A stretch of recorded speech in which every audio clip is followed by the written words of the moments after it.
अस्सलामुअलैकुम आरिफ, मैंने आपने जो मुझे सॉल्व पेपर्स दिए थे अपने इंटर के एग्ज़ाम्स के लिए, वो मैंने पढ़ लिया है। इसमें से बहुत जो सब्जेक्ट्स अभी तक मैंने जो स्टडी किया, मैंने बैंकिंग स्टडी किया है, मैंने इंग्लिश स्टडी किया है, और मैंने आपका ये कॉमर्स जो है वो ज्योग्राफी जो मैंने स्टडी किया हुआ है। अच्छा, सबसे पहले तो आपका जो पेपर का पैटर्न है वो बहुत ईजी है, इतना ज़्यादा मुश्किल नहीं है। जिसमें पहला जो आपका आता है वो सेक्शन ए जो है वो मल्टीपल क्वेश्चंस हैं। इसमें जिसमें आपको जो है चूज द बेस्ट आंसर्स करने हैं, जिसमें आपको 4 या 5 ऑप्शंस दिए होते हैं, जिसके बारे में आपको जो भी आपको सही लग रहा है आप उसको वो बताते हैं। एमसीक्यूज जो है वो ये बहुत आसान है, इतना ज़्यादा मुश्किल नहीं है। इसमें जो आप आराम से 20 मार्क्स जो है वो आराम से आप कवर अप कर सकते हैं, जो कि आपको सॉलिड मार्क्स है। अगर आप ये कंप्लीट जो है वो 20 की 20 सही कर लेते हैं तो आपके 20 मार्क्स जो आपके पक्के हैं। अच्छा, बाकी आप हमारा जो सेकंड पार्ट है वो है आपका शॉर्ट क्वेश्चंस एंड आंसर्स का, जो कि अबाउट आई थिंक 15 है। आई थिंक हाँ बिल्कुल 15 है, ठीक है। जिसमें जो है वो आपके डिफरेंट आपके जितने भी चैप्टर्स हैं उसके क्वेश्चन आंसर्स होते हैं। इसके बारे में आपको बताते हैं कि ये अच्छा, इसमें पोएम भी है, और आपके जो ये चैप्टर्स है, लेसन्स हैं, इसके बारे में भी है क्वेश्चंस। कुछ क्वेश्चन जो है लेसन्स के हैं, कुछ क्वेश्चन जो हैं वो आपके पोएम के हैं। पोएम को बहुत कम है।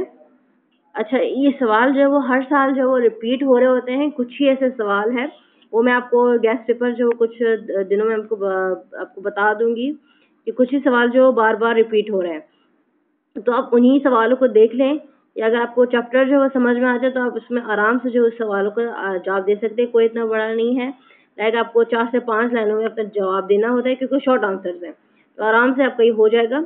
आपका पेपर, आपको जो आप कह रहे थे इंग्लिश में, अभी चूंकि आपके पास टाइम कम है और आपके पेपर ज़्यादा हैं, तो आप इंग्लिश में जो है वो इंग्लिश का सिर्फ मतलब अभी अपने सारे सब्जेक्ट जो ऐसे कर लें कि जिससे आप इसको पढ़ लें और पास हो जाए। बाकी नॉलेज और लर्निंग जो है वो आपको जो है वो वक्त के साथ साथ आपको आती रहेगी, क्योंकि अभी टाइम कम है, तो आपको क्रैश कोर्सेज जो है क्रैश के अंदाज में आपको पढ़ना पड़ेगा। अच्छा, जो हमारा ये डिटेल्ड आंसर क्वेश्चंस का जो सेशन है, इसमें जो वो 3 सवाल है, जिसमें से आई थिंक आपको 2 करने होते हैं। तो इसमें जो है वो आपका है, एक तो आपको कोई से भी करेक्टर दे देते हैं कि आपको उसके करेक्टर के बारे में बताइए, कि जैसे आपको जो नॉवेल है द प्रिजन ऑफ जेंडा, उसका कोई से भी आपको करेक्टर दे देंगे जिसके बारे में आपको पूरा बताना है। लाइक ये इसमें है 2011 में जो है वो यह आया है, right a character sketch of black Michael. तो ब्लैक माइकल का जो है वो आप इसको पूरा करेक्टर बता देंगे कि इसका नॉवल में जो इसका पूरा करेक्टर क्या है, ठीक है। और एक है ऐसे। अच्छा, ऐसे जो है वो आराम से, इसका भी एक पैटर्न है। इसमें सबसे पहले जो है आप इसमें ऐसे, हर ऐसे में इसका एक पैटर्न होता है, जिसमें आप सबसे पहले जो टॉपिक है उसका इंट्रोडक्शन देते हैं। जैसे ये है merits and demerits of the internet, तो सबसे पहले जो आपको ये बताना होगा कि इंटरनेट चूँकि कंप्यूटर से रिलेटेड है, तो आपको कंप्यूटर के बारे में बताना होगा कि कंप्यूटर क्या चीज़ है। फिर उसके बाद जो है आपको इंटरनेट के बारे में बताना होगा कि इंटरनेट क्या है। फिर आप आ जाते हैं उसमें मेरिट्स एंड डिमेरिट्स में। तो मेरिट्स एंड डिमेरिट्स का मतलब ये होता है कि मेरिट्स का ये कि इसके एडवांटेजेस क्या हैं, और डिमेरिट्स जो है वो ये है कि इसके डिसएडवांटेजेस क्या है। तो एडवांटेजेस जो है वो आपको बहुत आराम से इस पे जो है वो पेजेस भर सकते हो, क्योंकि हमारा काम जो इंटरनेट के हवाले से है, तो आप इस पर बहुत आराम से जो अपना दे सकते हो। अच्छा, जो इसका सेकंड टॉपिक है वो टेररिज्म है।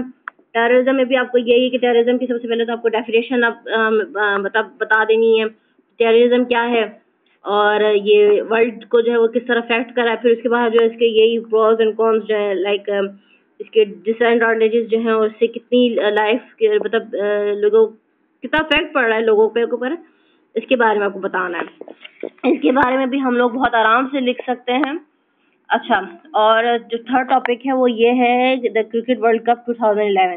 तो इसमें भी जो है वो आपको क्रिकेट के बारे में अगर नॉलेज होगी थोड़ी बहुत, इसमें भी आप आराम से जो वो लिख सकते हैं। अच्छा, जो हमारा 5वां जो डिटेल क्वेश्चंस का आखिरी जो सवाल है वो ये है कि आपको इसे एक पैसेज दे देते हैं जिसमें जिसमें कुछ सवालात होते हैं, उसी में उसके जवाबात भी होते हैं। लाइक ये पैराफ्रेजिंग जो है वो कहलाई जाती है, या कम्प्रीहेंशन कहलाई जाती है, जो कि बहुत आसान होता है। एक पैराग्राफ आपको देते हैं और उसमें से 3-4 सवाल है जो आपको उसमें से देने होते हैं, सवालों के जवाब आप देते हो, जिनके जवाब भी जो है वो इसी पैराग्राफ में मेंशन होता है।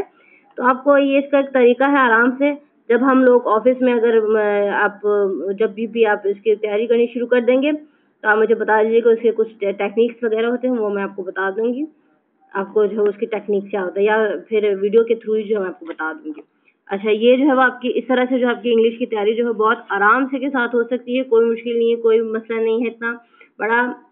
अगर आप अच्छे तरीके से पढ़ेंगे, थोड़ा डेडिकेटेड पढ़ेंगे, तो इंग्लिश का कोर्स जो है वो आपका, आई एम डैम श्योर कि आपको जो है वो 3 से 4 दिन में जो है आपका आराम से जो है आपका पूरा का पूरा कोर्स कवर अप हो जाएगा। Thank you.